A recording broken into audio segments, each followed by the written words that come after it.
was in the San Diego Union in 1966. This is Estelle Secor.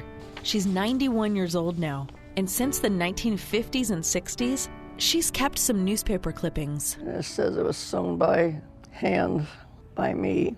All these years later, Estelle doesn't make a big thing or talk about it much, but she really is the Betsy Ross of San Diego County. Oh, that was because of the flag. Yes.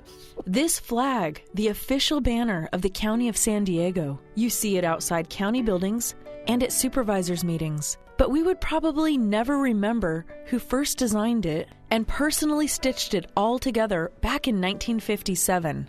Except Mr. J.S. Johnson, who did a little detective work. Well, I was just thumbing through boxes of old newspaper clippings and trying to find something about the county flag, and there was this little tiny clipping with her face holding up the flag, and that started me on the journey. He wanted to try to find Estelle and talk with her. She was a longtime county employee, but how did she end up being a flag creator? I've done a lot of artistic work for the county over the years, and even though that wasn't my classification, people would come and ask me to do artistic works. I think from what I've read and heard that it was more like, who can we get to do this? Who has some artistic talent?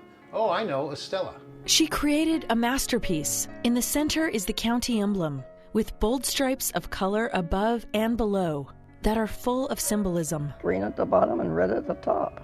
Well, it has to do with the earlier possessions of California by Spain, by Mexico, and then it became California. For years, Estelle's original flag was on display in a lighted box in the supervisor's chambers. But eventually it aged so badly, it was just hanging together by threads. You could see holes, but when we touched the fabric, it just fell to pieces. When Jay met Estelle, she gave him a few things. More photos and articles, a business card from a half-century ago, even some of her drawing tools. Now they're part of an exhibit he designed in the lobby of the County Administration Center on Pacific Highway. And in that exhibit is the embroidered county emblem, part of the original flag Estelle made, all of it by hand. Yes, I'd sit in the evenings while my husband was watching TV and I'd sew. Jay says it's been a lot of fun to rediscover Estelle and tell her story in this exhibit, even though he's not sure she's ever seen it. I've tried to get her to come, but she's so, what's the right word? She's so low-key about, non-egotistical. She said, well, I'll see it sometime. Thank you very much. That's the way Estelle is, kind of matter-of-fact about it all, but willing to accept her role in San Diego County's flag history. I guess if the county has to have a flag and I made it, they'd call me Betsy Ross, yes. It's a title she more than deserves. In the County News Center, I'm Suzanne Bartol.